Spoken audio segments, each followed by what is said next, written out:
Spell slots are one of the biggest limitations for casters in Pathfinder 2nd Edition. Once you run out of juice, you're stuck casting low-impact cantrips, which can feel rough when the fighter next to you is able to dish out as much pain 5 combats into the adventuring day. What makes it worse is that the answer to this is partially to get good and manage your spell slots better. Don't blow your load in the first 2 combats, even if it does feel incredible to drop a bunch of high-rank spell slots on a trivial encounter. Spellcasting does require a degree of rationing and walking a fine line, and the ability to balance that line can only really be built through experience.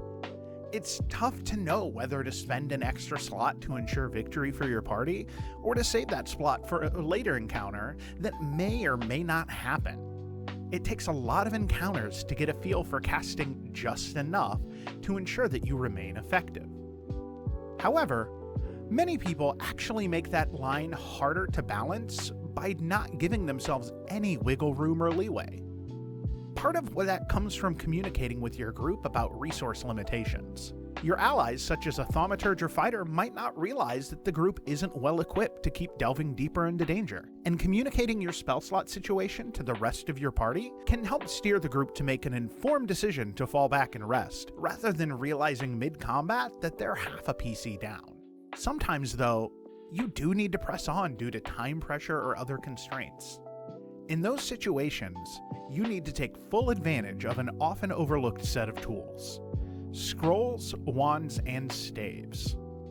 Just as a fighter is far less effective if you don't keep up with the fundamental rune progression, a caster will struggle if they don't take full advantage of the suite of tools at their disposal. All 3 go a long way towards extending your adventuring day resources, provided that they are used effectively. First, let's examine scrolls. Scrolls are the bread and butter consumable for casters. I know it can be scary to use one. What if you need it later? You're just burning up that gold that could be used at a more opportune moment, or even on a permanent item. While that is true, unused scrolls and permanent items don't help you if you're dead, so use them. I am just as guilty of this in RPGs. You hoard items throughout the game, only to finish with a pile of potions that could rival a dragon's hoard. Scroll backups can fill 2 particular niches. First, having an extra scroll or 2 of powerful spells that can turn a battle around, even if you run out of slots, is necessary. These are what you call your break in case of emergency scrolls. They often are copies of powerful spells you regularly cast. Maybe a fireball at your max rank, or a scroll of divine wrath, those types of things. You can't afford a lot of these, but 1 or 2 just in case can really save your bacon. This can be even more necessary on prepared casters, as they can find themselves low on effective slots, even if they still have half their spells prepared if things just don't line up for the right situation. Second, you can pick up a variety of hyper-specific utility scrolls. These are especially good to have for spells that are lower rank. This type is more necessary on spontaneous casters, but prepared casters can take advantage of it too. It might not be worth it to learn water breathing, but having a scroll on hand ensures that you can take full advantage of that spell should the situation arise where you need it. At mid-levels, depending on the campaign, a favorite of mine is Helpful Steps. You never know when you need a staircase, but when you do, it comes in handy and it's relatively cheap. The next tool in your arsenal is the wand. Wands are kind of like a scroll that refreshes itself every day. You might think that wands simply outclass scrolls, and you should always buy wands, as you eventually save money over time. This is true to some extent, but often wands are actually less cost-effective, not more. As you can see from this chart, you would need to use a first-ranked wand 15 times to match the cost of just using scrolls. This goes down a bit as you increase in levels, but not by too much. This also makes sense because as you increase in levels, your effective time with the wand also decreases. If we assume a campaign averages out to all moderate encounters, you will have 12.5 encounters at every level. However, not every encounter is combat, so you might view that as 10 encounters per level. If we average that to 4 encounters a day, then a campaign takes place over the course of 50 adventuring days, with downtime in between. This is all rough estimation and will obviously not perfectly match any campaign that you are in, but it should give you an idea of the actual timescale that wands are useful. The preferability of scrolls over wands shows further when you think about the fact that just because you bought a wand early in the 50 adventuring days, it doesn't mean that that wand will be useful for the entire campaign. Damage dealing spells are especially illustrative of this point. That 3rd rank Fireball wand was awesome at 5th level when you got it, and that's considering if you could get it right at 5th level. But by the time that 9th level rolls around, it's pretty feeble in comparison to other things you could be doing in casting. By the time you hit 13th level, it's close to useless. Based on our rough estimations, think about how many times would you have really used that wand in those levels. That isn't to say that wands are useless. Wands are especially effective on lower ranked spells that you are certain that you want to cast each day. 2nd level Tailwind is of course an outlier spell, but I think it effectively illustrates this point. You want to cast it every single day, and that 10-foot bonus to speed is just as awesome at 16th level as it is at 6th level.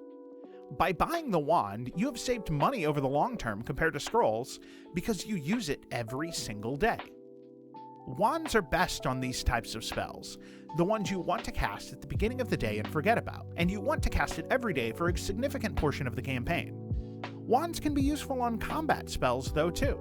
Command is a 1st rank spell that continues to be effective long into the campaign. It might not be your most powerful spell, but it's always an effective fallback against single enemies. Revealing light to dazzle a group of enemies will always be useful throughout the campaign. Heroism, even if it isn't at the highest rank, still provides a consistent, meaningful numeric bonus. Finally, we have Staves. Staves act as a flexible pool of extra spells that you can access every day, with charges equal to the rank of your highest spell slot, and the ability to convert those charges back into spell ranks. They also give you an extra cantrip each day. Prepared casters and spontaneous casters can both add charges to a staff in different ways. You really should look to purchase a staff by the time you hit 5th or 6th level, if not earlier. This is as important for you as fundamental weapon runes are for martial characters. When selecting a staff, you should ensure that it has a suite of spells that you will draw from every day. It can have a niche spell or two, but if the whole staff is just full of spells that can only be used in hyper-specific situations, then you're better off buying scrolls. A personal favorite of mine, and an example of a good staff, is a Staff of Control. Extra castings of Command and Laughing Fit will always be nice to have, and then Stupefy is a great niche spell that is very effective when you need it. Custom staves are also neat and can help you really customize a staff to only contain spells that you know you will use, but they do come with 2 costs for the customization. First, you don't receive the bonus ability of the staff. These range from incredibly powerful, such as the Staff of the Unblinking Eyes initiative bonus, to fairly niche, such as the Staff of Metal's attack roll bonus versus creatures wearing metal armor. Second, personal staves are about a level behind the average non-custom staff in terms of access to spell ranks. Where 2nd rank spells start showing up on 6th level staves, a custom staff cannot access that rank until 7th level. Finally, there is one more advantage that staves have over scrolls and wands: action economy. You should presumably always have your staff out and in your hand during combat, but often you'll need to spend an action to pull out a scroll or a wand.